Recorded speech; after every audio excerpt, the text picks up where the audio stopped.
আপনি বাসে উঠে কোথাও যাবেন, বাস ব্রেক ফেল করে নদীতে পড়ে পাতালপুরীর রাজবাড়িতে আশ্রয় নিতে হতে পারে আপনাকে, অথবা অন্য কোনো চালকের ভুলে দুর্ঘটনায় পতিত হয়ে না ফেরার দেশে চলে যেতে হতে পারে আপনাকে।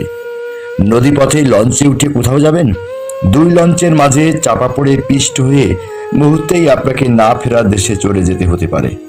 অধিক নিরাপত্তার কথা মনে করে নিজস্ব গাড়িতে মানে প্রাইভেট কারে উঠে কোথাও যাবেন, পেছন থেকে বা সামনে থেকে ট্রাক বা বাস এসে আপনাকে ধাক্কা মেরে কেড়ে নিতে পারে আপনার বা আপনার পুরো পরিবারের স্বাদের জীবন।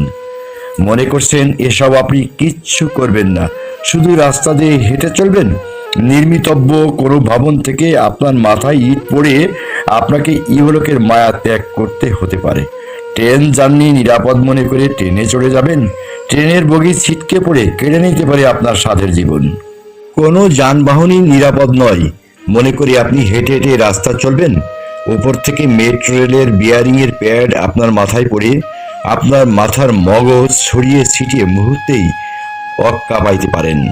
সন্তানকে স্কুলে পাঠাবেন, কোনো একটা বিমান বিধ্বস্ত হয়ে সেই স্কুলের উপরেই পড়বে আর আপনার সন্তান পিঠে দাউ দাউ করা আগুন নিয়ে ছুটাছুটি করবে, সেটা আপনি দূর থেকে দেখবেন, কিন্তু কিছুই আপনার করার থাকবে না, শুধু কাঁদবেন আর কাঁদবেন। কলকারখানায় আপনি কাজ করতে যাবেন, আগুন লেগে বিল্ডিং ধসে রানা প্লাজার ইতিহাস হয়ে যাবেন। মোট কথা, কোনো না কোনো কায়দায় আপনাকে মরতেই হবে।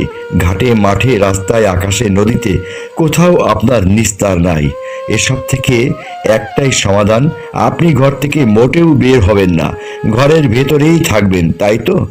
রান্নাঘরের গ্যাস সিলিন্ডার বিস্ফোরণ হয়ে আপনাকে ভুলে যেতে হবে সংসার, পৃথিবীর সকল মায়া মমতা ভালোবাসা। আপনার মৃত্যুতে আমরা ব্যথিত হব, বিশ্বাস করুন, আমরা কিন্তু খুব ব্যথিত হব। আপনার মৃতদেহের ছবি টানা 2-4 দিন আমাদের চোখে ভাসবে। আপনার প্রিয়জনের আহাজারি আমাদেরকে কয়েকটা রাত ঘুমাতে দেবে না। আমরা জানব আজ আপনি গেলেন, কাল আমাদের পালা।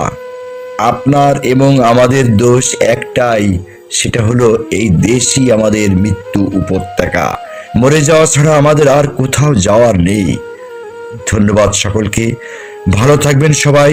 স্বার্থ ছাড়া কেউ চলে না, কোনো না কোনো স্বার্থেই আমরা সবাই চলি, কিন্তু তার জন্য বড় স্বার্থপর আমরা যেন কেউ না হই।